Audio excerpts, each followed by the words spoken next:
اب یہ جو سرجری ہے یہ اتنی میجر نہیں ہے، اس کو آپ یہ سمجھیں کہ یہ کیپٹن لیول کی سرجری کہہ لیں، آپ اسے میجر نہیں ہے، کیپٹن یا لانس نائک کی اس لیول کی میجر نہیں ہے سرجری، اور جنرل سرجری تو ہے ہی نہیں ہے۔ دینا وزیر اعلیٰ پنجاب کی طرف سے آج ان کی ڈائریکشن کی طرف سے میں یہاں تشریف لائی ہوں۔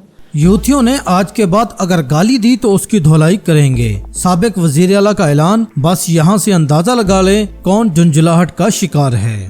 کوئی اس طرح کے نعرے کیے تو پھر قانون ہم نہیں دیکھیں گے، اس کا دھلائی وہیں پہ کریں گے انشاءاللہ تعالی۔ اور گلگت بلتستان میں مسلم لیگ نون کے الیکشن کمپین کے حالات، امیدوار کے منہ پر نوجوان نے مریم کے پاپا چور ہیں کا نعرہ لگا دیا۔ آپ کا باپ بھی چور ہے، ٹھیک ہے۔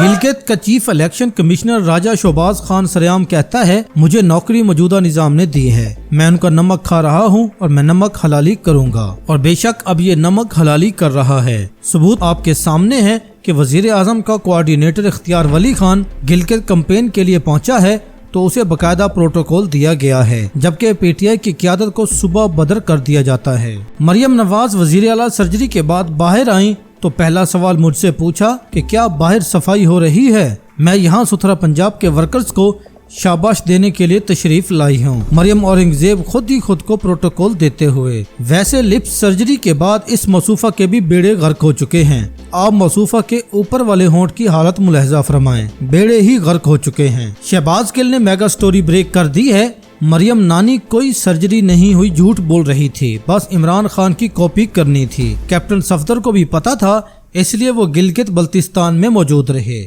تو خیر مجھے تو جو قومی داماد ہیں ان سے سمجھ آئی کہ بھائی گاڑی نہیں آیا، فوجی مڑا ہی نہیں، تو میں نے کہا کہ یہ جب فوجی نہیں مڑا، جس کو میجر سرجری کا نام دیا گیا وہ میجر تو کیا کیپٹن سرجری بھی نہیں تھی، بلکہ لانس نائک یا صوبے دار لیول کی سرجری بھی نہیں تھی۔ یہ سرجری باکو میں کی گئی اور واپس لاہور آ کر مشہور کیا گیا کہ عوام کو بیوقوف بنانے کے لیے، کیونکہ محترمہ عمران خان بننا چاہتی ہیں اور عوام کو بتایا جائے کہ ڈاکٹرز کے اصرار کے باوجود انہوں نے بیرون ملک ترجیح نہیں دی بلکہ پاکستان سے ہی سرجری کروائی ہے۔ حالانکہ بوٹاکس اور فلرز اور لپ فلرز اور اپ لفٹنگ اور ناک کی سرجریز، پلاسٹک سرجریز وغیرہ وغیرہ کے لیے سوئٹزرلینڈ ہی جانا پڑتا ہے۔ اگر اتنی بڑی سرجری تھی تو شوہر جو شمالی علاقہ جات گیا ہوا ہے وہ تو ایک دن بھی واپس نہیں آیا ان کا پوچھنے یا ان کے ساتھ رہنے کے لیے۔ شہباز گل نے نانی کے پرخچے اڑا کر رکھ دیے۔